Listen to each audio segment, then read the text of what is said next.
how would you do things differently? Let's say you would have a child. You would have, if you would be my place as a man, as a father, what would you do with your son?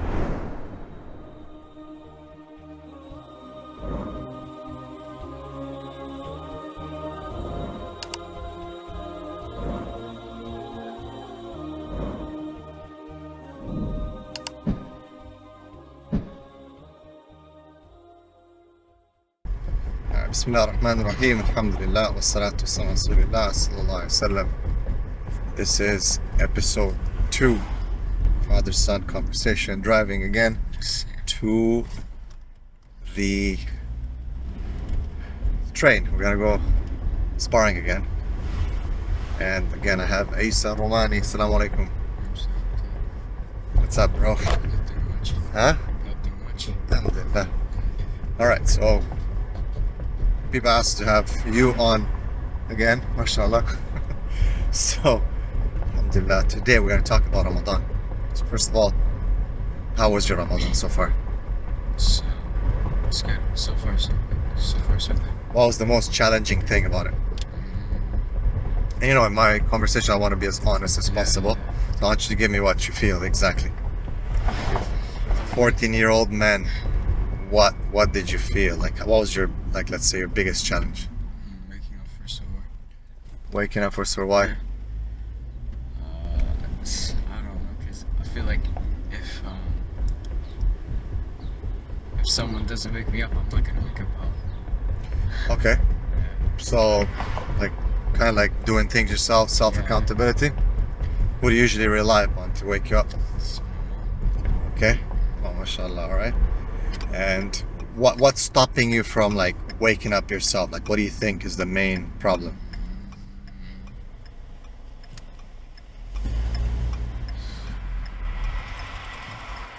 Probably sleepiness, or probably because I slept late or something. Okay, so let's say a young man like yourself, right, needs to take accountability, such as waking himself up, getting himself ready for school, all these things, right? Like going places. So do you think that young men at your age, they depend too much on parents? Hmm? Probably a few of them, but yeah. Do you feel like you depend on your parents too much? Huh? Yeah, sometimes. Okay, that's quite honest of you. And what would someone have to do to stop depending so much on their parents? Start doing things by themselves. Okay, and how do you get to do stuff by yourself? Like what? How do you push yourself? Better mindset. Okay, mindset, mashallah. That's great. Alright, better mindset. So, it seems like even the other young men I speak to, even adult men, it's like they all depend on someone. This is, as you said, mindset is so important. So take self-accountability. From a young age like that, like 14, 13, if men start taking accountability, start relying upon their parents, I think they're gonna do a lot more with, with life. But do you think that boys your age are soft? Like someone was talking about softness and being weak and so on. Do you think that boys your age are soft and they need to man up or what? Yeah. Most of them. Okay. Would you say that guys at your age are men now or they're still like boys? Still boys. Why?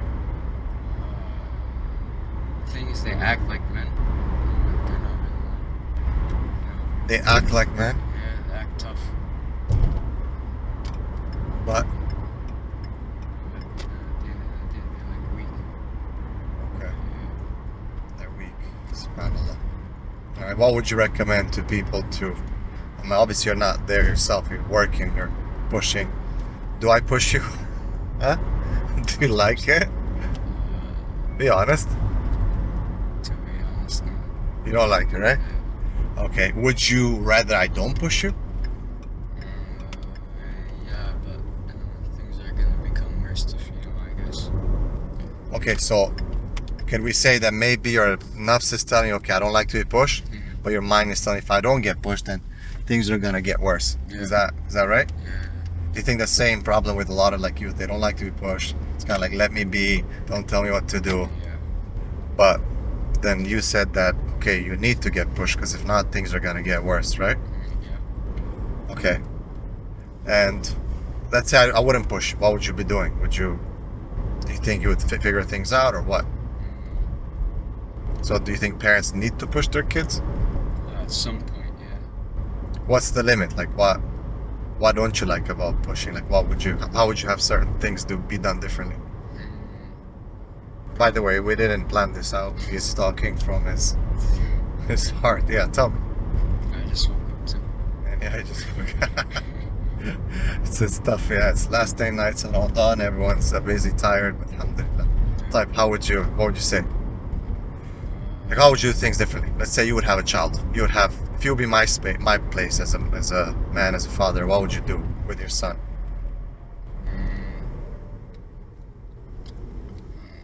I'll tell him to like do the right things, you know what I mean?